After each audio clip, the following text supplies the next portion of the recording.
अस्सलाम वालेकुम मेरी प्यारी यूट्यूब फैमिली। आज मैं आपके लिए बहुत ही ज़बरदस्त लेमोनेड की रेसिपी लेकर आई हूँ। ये लेमोनेड इतना मज़ेदार बनकर तैयार होता है कि जब आप इसको सख्त गर्मी में बनाएंगे ना तो आप इसको पीकर बिल्कुल फ्रेश हो जाएंगे। इस मज़ेदार लेमोनेड का टेस्ट बिल्कुल आपको रेस्टोरेंट स्टाइल में मिलेगा। तो देर किस बात की है, चले मेरी प्यारी यूट्यूब फैमिली बिना टाइम वेस्ट किए इस मज़ेदार लेमोनेड को बनाना स्टार्ट करते हैं।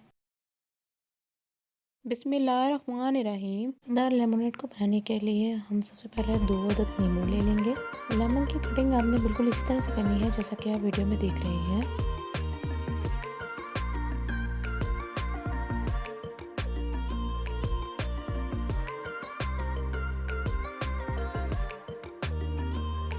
लेमन कट हो जाने के बाद अब हम इसको ब्लेंडर में डालेंगे। हम इसमें 4 टेबलस्पून चीनी डालेंगे।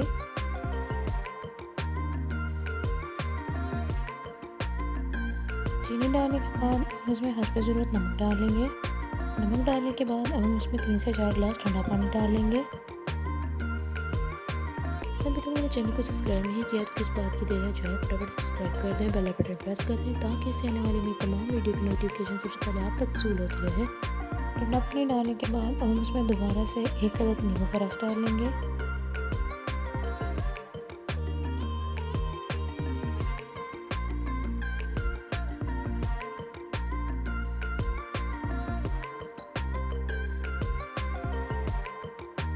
ब्लेंड हो जाने के बाद हम इसको छान लेंगे। मेरी प्यारी यूट्यूब फैमिली की बात का ध्यान रखिएगा, जब लेमोनेड बनाएं तो इसको ज़रूर छानिए, नहीं तो लेमन के पीसेस से आपको कड़वा टेस्ट आएगा।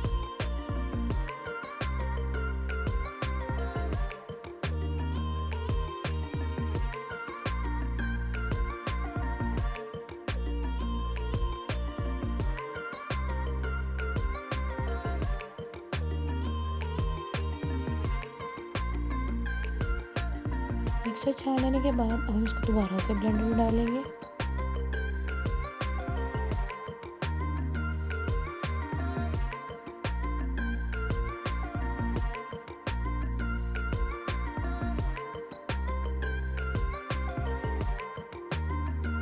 जग में डालने के बाद हम इसमें 3 टेबलस्पून कंडेंस मिल्क डालेंगे।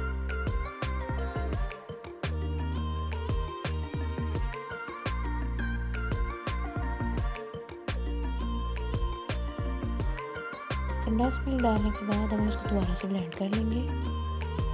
लीजिए व्यूअर्स, हमारा ज़बरदस्त सा ठंडा लेमोनेड तैयार हो चुका है। अब इसको हम सर्व कर लेंगे।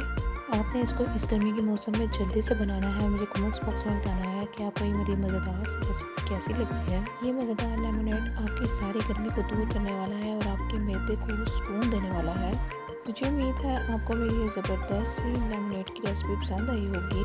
वीडियो अच्छी लगी हो तो उसको लाइक कर दें, चैनल पर नए हैं तो चैनल को सब्सक्राइब कर दें। इस प्यारी सी वीडियो को दोस्तों के साथ ज़्यादा से ज़्यादा शेयर करें। मिलते हैं इंशाल्लाह अगली वीडियो में इसी तरह की मज़ेदार आसान सी रेसिपी के साथ। अपना और अपने प्यारों का बहुत ज़्यादा ख्याल रखिएगा और दुआ में याद रखिएगा। अल्लाह हाफिज़।